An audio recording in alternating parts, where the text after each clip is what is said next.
पितृपक्ष शनिवार अविर्भाव नवमीच्या योगावर अवश्य श्रवण करावे. शनी गायत्री मंत्र. ओम कृष्णांगाय विद्महे रविपुत्राय धीमहि तन्नः सौरी प्रचोदयात्. ओम कृष्णांगाय विद्महे रविपुत्राय धीमहि तन्नः सौरी प्रचोदयात्. ओम कृष्णांगाय विद्महे रविपुत्राय धीमहि तन्नः सौरी प्रचोदयात्. ओम कृष्णांगाय विद्महे रविपुत्राय धीमहि तन्नः सौरी प्रचोदयात्. ओम कृष्णांगाय विद्महे रविपुत्राय धीमहि तन्नः सौरी प्रचोदयात्.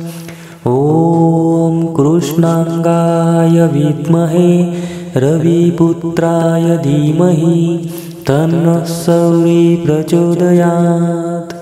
ओम कृष्णांगाय विद्महे रविपुत्राय धीमहि तन्नः सौरी प्रचोदयात्. ओम कृष्णांगाय विद्महे रविपुत्राय धीमहि तन्नः सौरी प्रचोदयात्.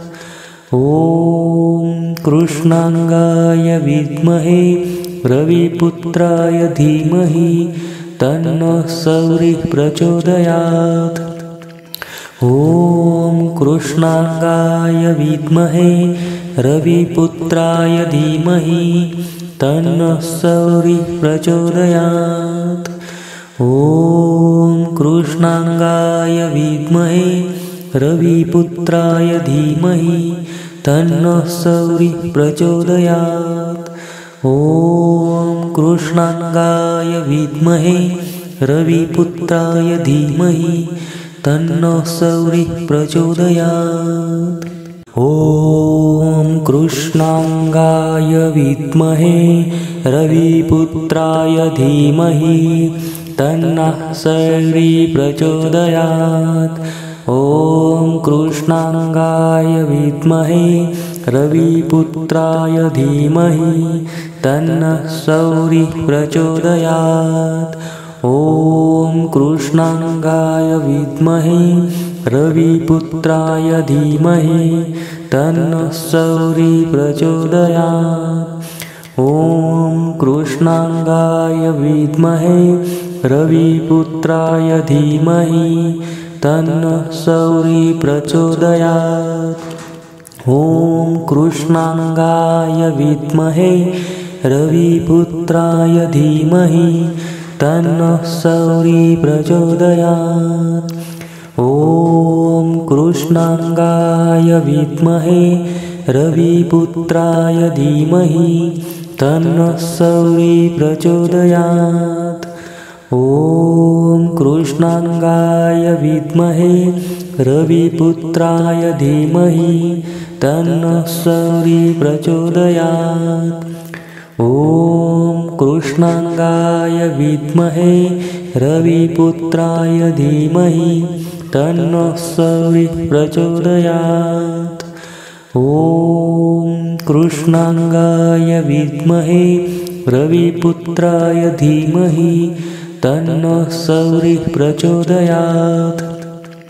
ओम कृष्णांगाय विद्महे रविपुत्राय धीमहि तन्नः सौरी प्रचोदयात्. ओम कृष्णांगाय विद्महे रविपुत्राय धीमहि तन्नः सौरी प्रचोदयात्. ओम कृष्णांगाय विद्महे रविपुत्राय धीमहि तन्नः सौरी प्रचोदयात्. ओम कृष्णांगाय विद्महे रविपुत्राय धीमहि तन्नः सौरी प्रचोदयात्.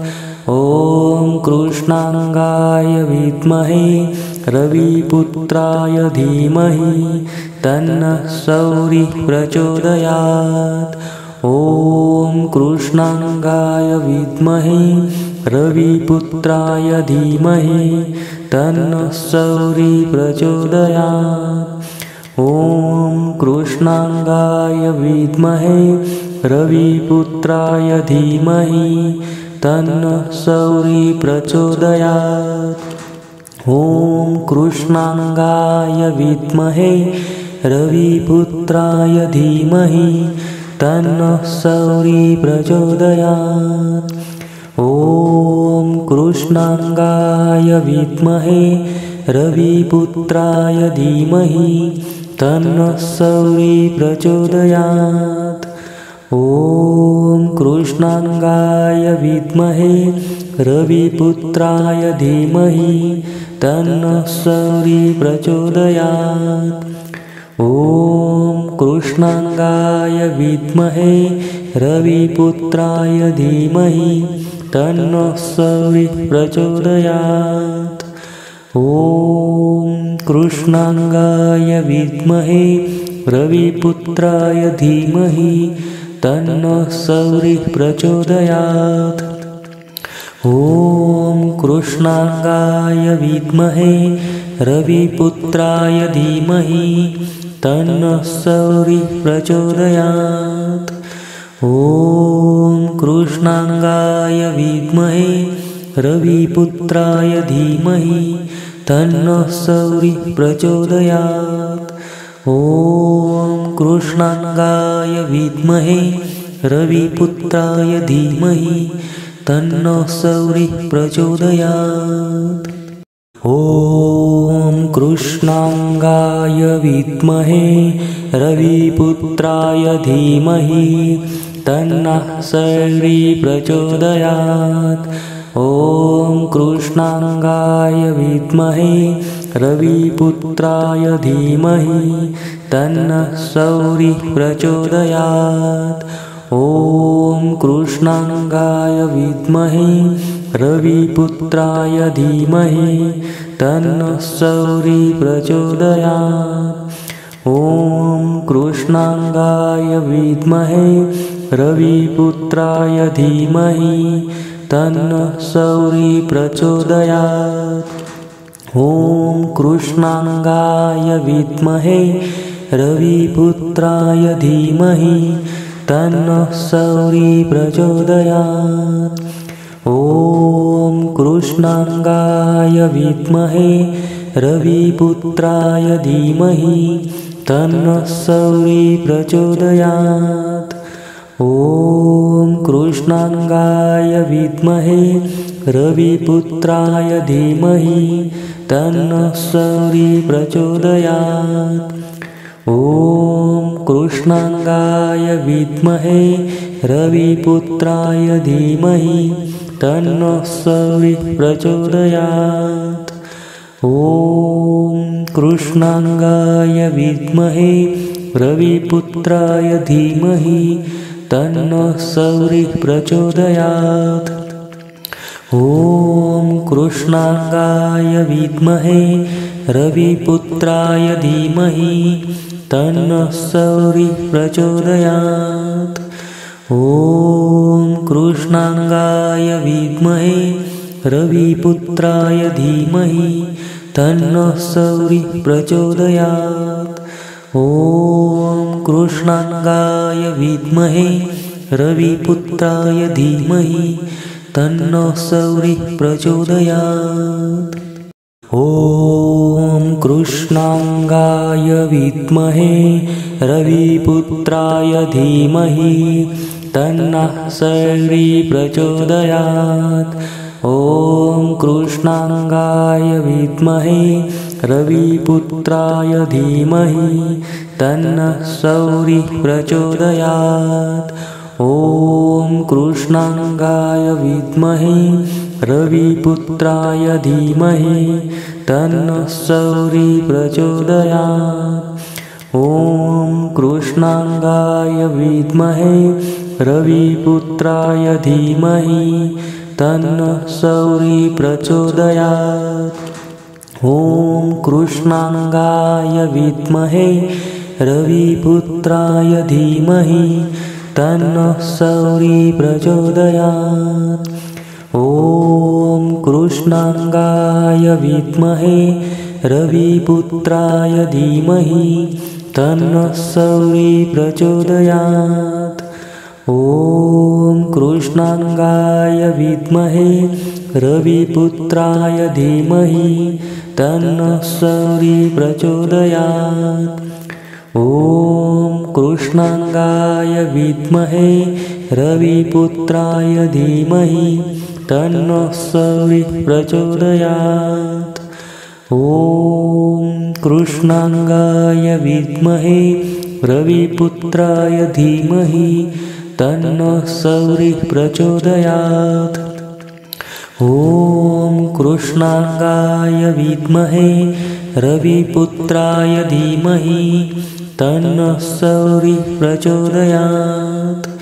ॐ कृष्णांगाय विद्महे रविपुत्राय धीमहि तन्नः सौरी प्रचोदयात्। ॐ कृष्णांगाय विद्महे रविपुत्राय धीमहि तन्नः सौरी प्रचोदयात्। ॐ कृष्णांगाय विद्महे रविपुत्राय धीमहि तन्नः सौरी प्रचोदयात्। ॐ कृष्णांगाय विद्महे रविपुत्राय धीमहि तन्नः सौरी प्रचोदयात्। ॐ कृष्णांगाय विद्महे रविपुत्राय धीमहि तन्नः सौरी प्रचोदयात्।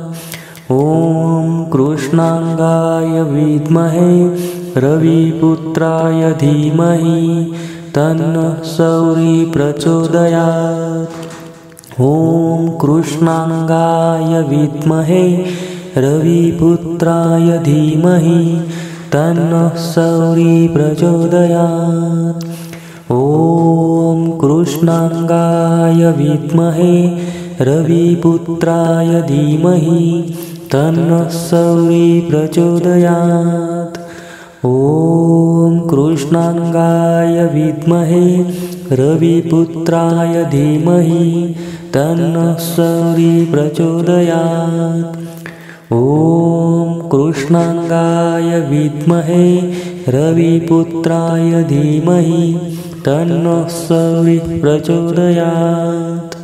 ॐ कृष्णांगाय विद्महे रविपुत्राय धीमहि तन्नः सौरी प्रचोदयात्। ॐ कृष्णांगाय विद्महे रविपुत्राय धीमहि तन्नः सौरी प्रचोदयात्। ॐ कृष्णांगाय विद्महे रविपुत्राय धीमहि तन्नः सौरी प्रचोदयात्। ॐ कृष्णांगाय विद्महे रविपुत्राय धीमहि तन्नः सौरी प्रचोदयात्। ॐ कृष्णांगाय विद्महे रविपुत्राय धीमहि तन्नः सौरी प्रचोदयात्। ॐ कृष्णांगाय विद्महे रविपुत्राय धीमहि तन्नः सौरी प्रचोदयात्। ॐ कृष्णांगाय विद्महे रविपुत्राय धीमहि तन्नः सौरी प्रचोदयात्। ॐ कृष्णांगाय विद्महे रविपुत्राय धीमहि तन्नः सौरी प्रचोदयात्। ॐ कृष्णांगाय विद्महे रविपुत्राय धीमहि तन्नः सौरी प्रचोदयात्। ॐ कृष्णांगाय विद्महे रविपुत्राय धीमहि तन्नः सौरी प्रचोदयात्। ॐ कृष्णांगाय विद्महे रविपुत्राय धीमहि तन्नः सौरी प्रचोदयात्। ॐ कृष्णांगाय विद्महे रविपुत्राय धीमहि तन्नः सौरिः प्रचोदयात्। ॐ कृष्णांगाय विद्महे रविपुत्राय धीमहि तन्नः सौरिः प्रचोदयात्। ॐ कृष्णांगाय विद्महे रविपुत्राय धीमहि तन्नः सौरिः प्रचोदयात्। ॐ कृष्णांगाय विद्महे रविपुत्राय धीमहि तन्नः सौरिः प्रचोदयात्।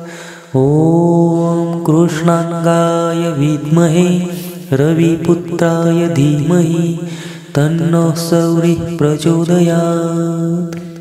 ॐ कृष्णांगाय विद्महे रविपुत्राय धीमहि तन्नः सौरिः प्रचोदयात्। ॐ कृष्णांगाय विद्महे रविपुत्राय धीमहि तन्नः सौरिः प्रचोदयात्। ॐ कृष्णांगाय विद्महे रविपुत्राय धीमहि तन्नः सौरिः प्रचोदयात्। ॐ कृष्णांगाय विद्महे रविपुत्राय धीमहि तन्नः सौरिः प्रचोदयात्। ॐ कृष्णांगाय विद्महे रविपुत्राय धीमहि तन्नः सौरिः प्रचोदयात्। ॐ कृष्णांगाय विद्महे रविपुत्राय धीमहि तन्नः सौरिः प्रचोदयात्। ॐ कृष्णांगाय विद्महे रविपुत्राय धीमहि तन्नः सौरिः प्रचोदयात्। ॐ कृष्णांगाय विद्महे रविपुत्राय धीमहि तन्नः सौरिः प्रचोदयात्। ॐ कृष्णांगाय विद्महे रविपुत्राय धीमहि तन्नः सौरिः प्रचोदयात्। ॐ कृष्णांगाय विद्महे रविपुत्राय धीमहि तन्नः सौरिः प्रचोदयात्। ॐ कृष्णांगाय विद्महे रविपुत्राय धीमहि तन्नः सौरिः प्रचोदयात्। ॐ कृष्णांगाय विद्महे रविपुत्राय धीमहि तन्नः सौरिः प्रचोदयात्। ॐ कृष्णांगाय विद्महे रविपुत्राय धीमहि तन्नः सौरिः प्रचोदयात्। ॐ कृष्णांगाय विद्महे रविपुत्राय धीमहि तन्नः सौरिः प्रचोदयात्। ॐ कृष्णांगाय विद्महे रविपुत्राय धीमहि तन्नः सौरिः प्रचोदयात्। ॐ कृष्णांगाय विद्महे रविपुत्राय धीमहि तन्नः सौरिः प्रचोदयात्। ॐ कृष्णांगाय विद्महे रविपुत्राय धीमहि तन्नः सौरिः प्रचोदयात्। ॐ कृष्णांगाय विद्महे रविपुत्राय धीमहि तन्नः सौरिः प्रचोदयात्। ॐ कृष्णांगाय विद्महे रविपुत्राय धीमहि तन्नः सौरिः प्रचोदयात्। ॐ कृष्णांगाय विद्महे रविपुत्राय धीमहि तन्नः सौरिः प्रचोदयात्। ॐ कृष्णांगाय विद्महे रविपुत्राय धीमहि तन्नः सौरिः प्रचोदयात्।